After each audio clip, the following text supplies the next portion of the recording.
Okay, welcome everybody. This is the Parks meeting agenda for August 22nd. We have pink, that's my councillor's report that will be added, and so we'll amend. I'd like to propose amending the agenda. That's not a verbal report, it's a written report. It's here. With that, I'll take a motion to approve the agenda. Moved by Councillor McKinnon, second by Councillor Epp. All in favor? Opposed? Carried. Thank you. Presentations. We don't have any presentations. Public participation. Do we have anybody who wishes to speak? So Kathy Salute, 900 Neff Road. So Mayor and Council members, I'm reading this on behalf of my husband Selby and I would like to comment about the issue that has arisen with regard to the buffer lands between the Centre Mountain developments and the Metchosin residents living predominantly along Neald and Happy Valley roads. These buffer lands, comprising 112 acres, were an essential component of the 2017 Reconciliation Agreement and were clearly designated as a natural buffer to protect nearby residents from impacts associated with industrial activity and high-density residential housing. This reconciliation agreement was often touted by its proponents as a unique and history-making collaboration between three separate jurisdictions, a win-win-win opportunity, they said. However, once the ink had dried on the document and the 300-acre transfer of land to Langford had been accomplished, things really started to change. Ownership and responsibilities were shifted around, numbered companies established, and plans were created to turn a beautiful mountainside into a desert of urban industrial sprawl. Thousands of trees were cut down and topsoil was removed so that the memory of a beautiful forest ecosystem would be easy to forget. Hillsides were reduced to piles of rocks with little obvious forethought given to the effects of erosion on surface drainage or contamination of groundwater in Aquifer 606, which are also shared by many Metchosin domestic well users. Once the ground was prepared, the Langford developer, who uses several company names and disguises, asked the City of Langford for a variance to drill wells and use septic systems in the 200-acre industrial business park. This was a direct contravention of the Reconciliation Agreement, as it stated explicitly that the industrial business park would tie into municipal water and other services. If it had not been for the action of a few Metchosin residents and some committed friends in Souk and Langford, who raised public awareness and pressure to defeat this variance application, nothing would have happened. Metchosin's mayor and CEO certainly did nothing to advocate for Metchosin residents' right for protection of the shared groundwater resource.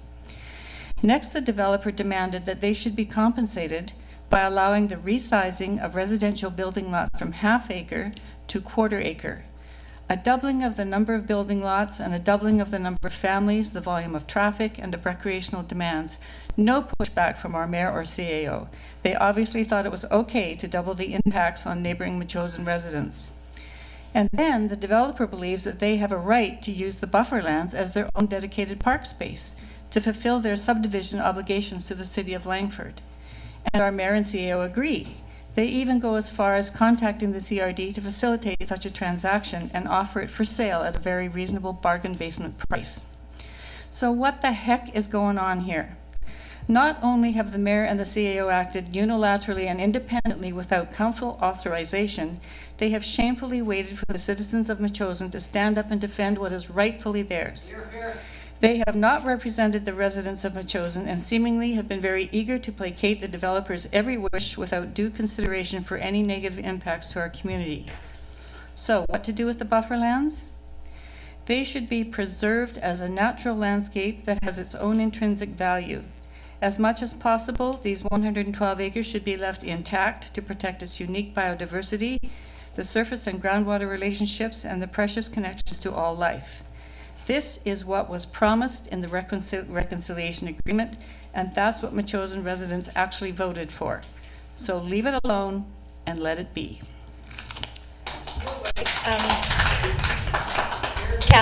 Kathy, could I ask you to forward that correspondence to the staff for their recording? Thank you.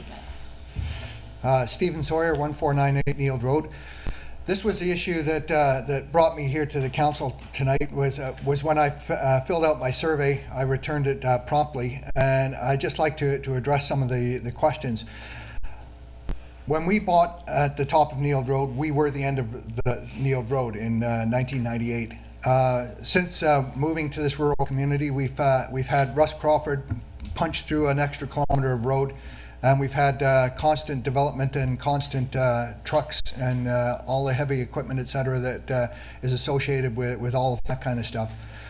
The land swap agreement, we supported that in principle because of the value to Metchosin that the land swap gave to us.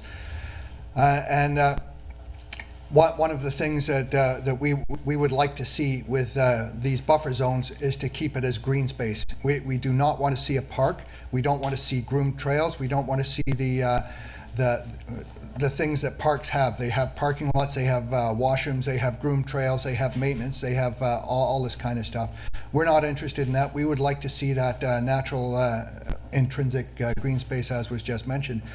One of the things that people may not be aware, ever since Langford approved that development on that zone, there has been at least one black bear that's been displaced, and I think everybody in our neighborhood has seen that bear way more often than we've seen bears in the past. And looking through social media, I see that a lot of people are reporting bear sightings at a much greater rate than we ever have before. And I suspect that most of that is a result of all of the Langford, construction, et cetera. So wildlife are being impacted. We're seeing a lot more deer than we have in the past, moving around our neighborhood. And one of the things that we've been putting up with is the noise. We're right up at the top. It acts like a megaphone, if you will. So everything that happens on Dudney Flats, the blasting, the heavy equipment comes up. I will qualify that by saying that by the time it gets to us, it's not as noisy as it would be if you're standing right next to it. But the constant noise kind of detracts from I'm going to use that word again, ruralness. But it's just a concern that we have, and for this buffer zone land, we would, our preference is to keep it as green space. Thanks very much. Thank you. Mr. Cole.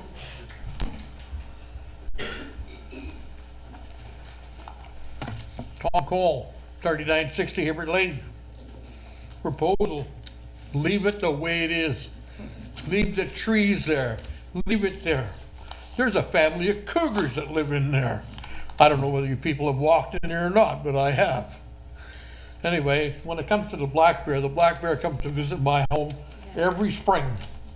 Walks through, trying to digs up a few stumps on my 5 acres and carries on up the mountain. Anyway, I would like to make a suggestion. This map that came with this letter is terrible. I want to see my address. I want to see my streets on here. I want to see something that I can actually read and put my finger on. This, yes, it shows a green space, but in what perspective is this to Neald Road and Hibbert Lane? It doesn't show that. And yes, and there's another little map on the back, but it doesn't do it. You have to try and create a map on an 8.5 by 11 that puts streets in some kind of context that we can look at. Thank you very much. Thank you. I have a copy for you. It's very short. Good evening, it's Bonnie Boober, 1135 Neald Road. Mayor, Councillor, and Chief Administrative Officer. Further to my email letter that you received on Wednesday, August the 17th, I would like to add... Just Bonnie, I'm hearing some noise. It's not my hearing aids. He stepped outside. Oh, great. Sorry, Bonnie. That's okay. Should I bend it down? Thanks. Further to my email that you received on Wednesday, August the 17th, I would like to add the following comments. Once again, I would like to remind you of the 2017 land swap referendum. The 4-page pamphlet that was sent out to Metchosin residents included the actual referendum question that in part states Metchosin receives a 112-acre green space buffer, and under the questions and answers section states 112 acres of green space to buffer residents from Langford. Also in that document, Councillor McKinnon's reason for voting yes was, and I quote, "We preserve our rural character, protect environmentally sensitive lands, and buffer ourselves from Langford's urban land uses, and there is no financial risk or loss of tax base for the community. We've worked together to mitigate our risks."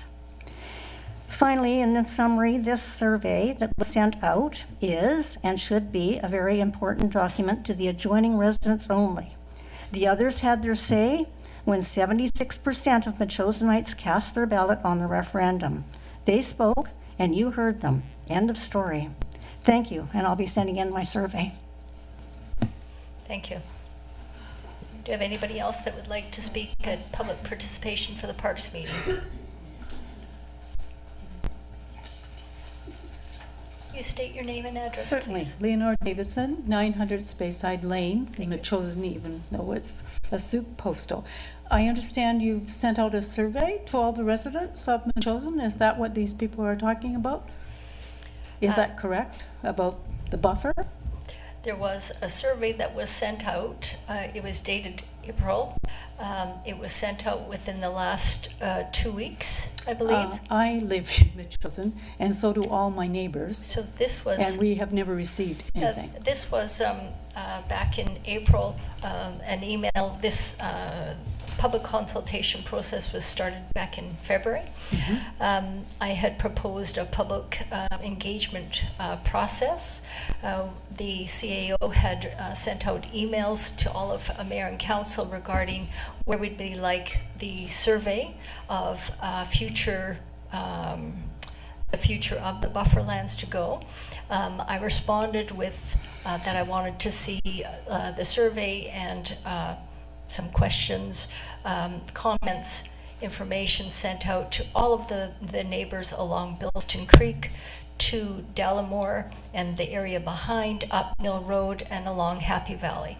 So we wanted to have a concentration of those people that are most affected by the land swap. And that's why, if I don't know where you live, I didn't hear your address, but I live that's in the last property in Metchosin. right. And so that's why you wouldn't have received this survey. So it's That whole thing about the buffer and everything else, as the mayor knows, there was a plan B. There was a plan A that we all voted on, and a lot of us voted yes. Some of us, like myself, voted no. And then afterwards, after you all voted, we found out there was a plan B, which you signed off the Yates's property and the Davidson property in plan B. So we have been affected more than probably everyone else here, because we are one of the largest landowners in Metchosin. Fee simple, we pay full taxes, and so does Yates. They are the other large owners, so we have been affected more than even the people in Neil. So we feel that we should have had something to say about this, because you've all, messed up our fee simple property now, and we have owned it 76 years. So we feel we have some rights in this municipality. My husband has lived here 76 years, and we have had no benefit from it. Now we are sitting in fee simple property and full taxes and never get any information or anything. And now Plan B is part of that Plan A. So we are entitled to have as much sent out to the people around there as everywhere else. okay. Thank you. Thank you for your comments.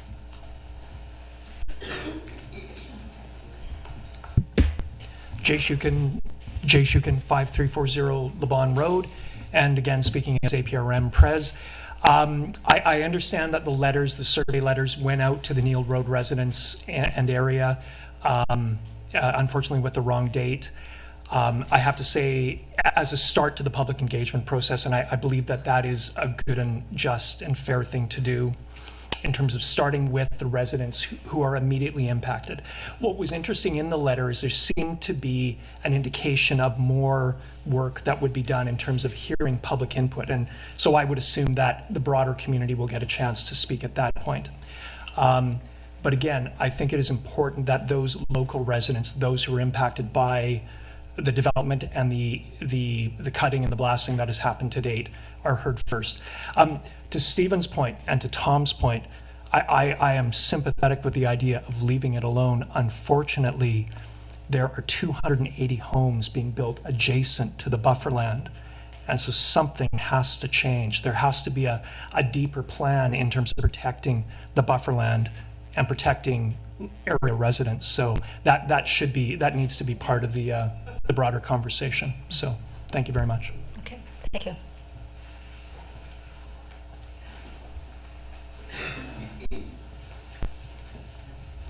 Good evening, Nicole Shukin, LeBon Road resident. I was going to speak to this at the council meeting, but it's park related, it's buffer land related. So I just want to speak again. I've spoken about this before, but to the startling admissions by Mayor Rands and the CAO that our district was privately negotiating the sale of Metchosin's buffer land in 2021 for a mere $274,000 in order to help fund a possible Indigenous protected area for Mary Hill.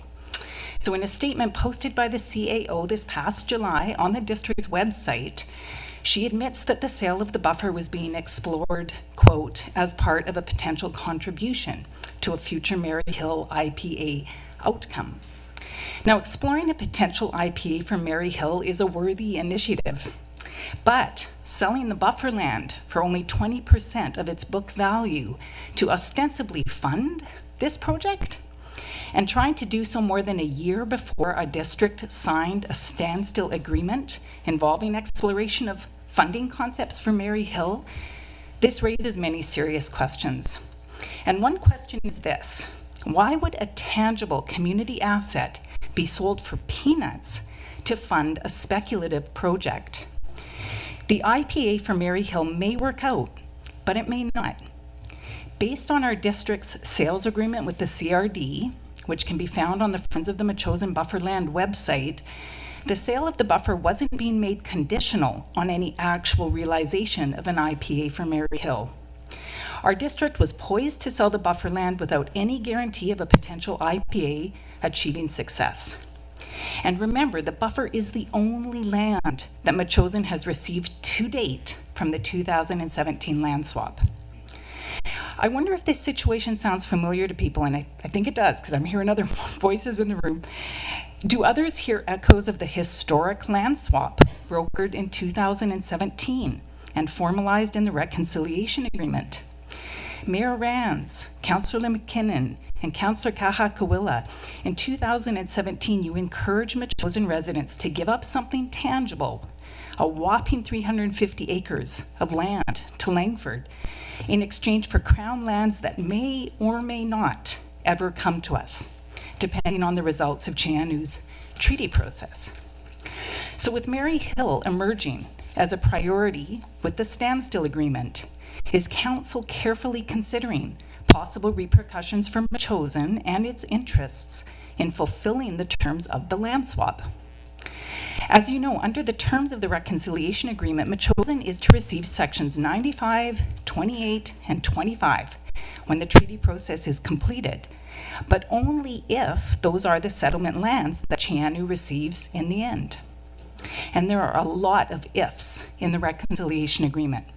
So for instance, the agreement reads in paragraph A of the recitals, quote, Beecher Bay would have ownership of and jurisdiction over the treaty parcels if they become treaty settlement lands. Section 6 of the agreement states, if the treaty parcels or any of them are transferred to Beecher Bay will then transfer the treaty parcel to Metchosin. So given all these ifs, there's no certainty that the land included in the reconciliation agreement will end up coming to Metchosin. So I think a fair question to ask right now is, how will the focus on Mary Hill impact consideration of not just the buffer lands, but sections 95, 28, and 25 at the treaty negotiation table. Is our district and council's support of the standstill agreement aligned with its duty to advocate for Metchosin's interests in realizing the outcomes of the historic reconciliation agreement? I respect Chianu's interest in Mary Hill and its efforts to secure the best possible outcomes for its community. Metchosin also has a stake in understanding which treaty settlement lands are emerging as a priority for Chianu, since the outcomes of the land swap for Metchosin hang in the balance. I'll finish up here. So I just wanted to compare Metchosin's long wait to realize benefits from the land swap with the huge benefits quickly realized by Langford. And others have talked about the development of Centre Mountain Business Park and the 280 home residential subdivision that are well underway on the 350 acres given up by Metchosin. Mayor Rands, you and the CAO worked to broker the great land swap and reconciliation agreement 5 years ago. And before you step down as mayor and the CAO resigns, can you reassure residents that we're not going to discover after you've left that the reconciliation agreement isn't so historic or so great for Metchosin? Okay, thank you. Nicole, can you send those to staff, please? Thank you. Do we have anybody else for public participation? Okay, not seeing anybody. We'll move along in the agenda to page 3, the adoption of the minutes from the Parks meeting of July 18th. I'll move adoption. Thank you. Moved by Councillor McKinnon, seconded by one of you, Councillor Kahakawila. All in favor? Opposed? Carried. Okay, thank you. We'll move on to Councillor's report number 7. That's your pinked item here.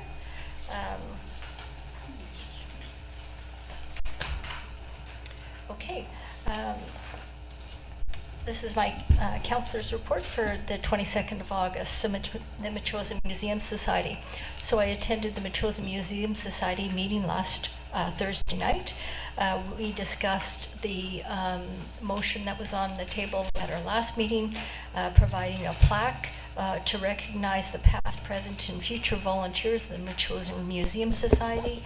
There was substantial and measurable conversation, and it was really wonderful to hear them speak to all of the renovations, the rejuvenations, and the formation of the native teaching garden at the Pioneer Museum, and then one-room schoolhouse. I also proactively spoke about the need for collaboration within the groups that use municipal space. And just a reminder to all of council that you're invited to the 150th year celebration of the original 1872 Metchosin Schoolhouse. That's on September 24th. The second item I wanted to bring up because in September, at our September 19th meeting, we'll have recommendations, the first, second, and third reading per the CAO's directive regarding the Dogs in Metchosin working group and their work towards amending our bylaw. So just to give you an update regarding that, before we, it's going to, I hope, have a substantial conversation regarding the bylaw next time. So this goes actually back to February of 2020. The district of Metchosin Parks meeting, there was substantial conversation and discussion regarding dogs and their conflicts with wildlife and livestock at Sea Bluff Place, or Sea Bluff Farm rather. It was decided that we would have an educational campaign as well as increased bylaw enforcement to enforce our bylaws regarding dogs. I did write an article for the Metchosin Muse for the 2020 edition titled Dogs and Sheep Don't Mix. It was thought that bylaw 421 was not as clear as it could be. to reduce conflicts between humans, dogs, and farm animals and wildlife. And after numerous 2020 incidents of dogs chasing and injuring farm animals in our community, a group of very dedicated Metchosin residents volunteered to take up the task of redefining some of the points in the bylaw 421. The Dogs in Metchosin Working Group was established as an official working group of this council. They had their own terms of reference. Appointed to the group was Monique Anastay, Shelley Donaldson, Dominique Gagnon-Moscow, Deborah Pyle, Charmaine Traverso, Lisa Vogt, Patty Weishaus as the chair, and myself as the council liaison. And I've got links to all of this in my council report. The Dogs in Metchosin Working Group met almost monthly from February 21st, 2021 to review Bylaw 421 and to provide definitions and to identify potential conflict zones and signage. At the June 30th, 2021 Dogs in Metchosin Working Group meeting, a final review of the animal control bylaw was completed. There was a review of the recommendations. A very comprehensive and well-received report was presented to Council on January 17, 2022. Conflicts with dog off-leash have continued into 2022. A contracted employee is currently drafting the animal control bylaw with amendments provided by the Dogs in Metchosin Working Group and comments from this committee, and that will come forward at the September 19th meeting. I also wanted to include dates in this just so everybody was aware how long it does take to consider amending a bylaw, like Bylaw 421 or 259, as we spoke about earlier this evening. And so I have no request, just to receive this for information. And then thirdly, just a reminder that the Metchosin Farmers Market continues every week. We have musicians there now. It's a wonderful experience. We have more and more people coming as far as New Brunswick to come to our farmers market. And I would encourage everybody to come and support our volunteers and our farmers. And with that, I close the councillors' report. Correspondence, none. Bylaws, none. I'll take a movement to adjourn the meeting. Moved by Councillor McKinnon, seconded by Councillor Kahakawila. All in favor? Opposed? Carried. That adjourned. Thank you.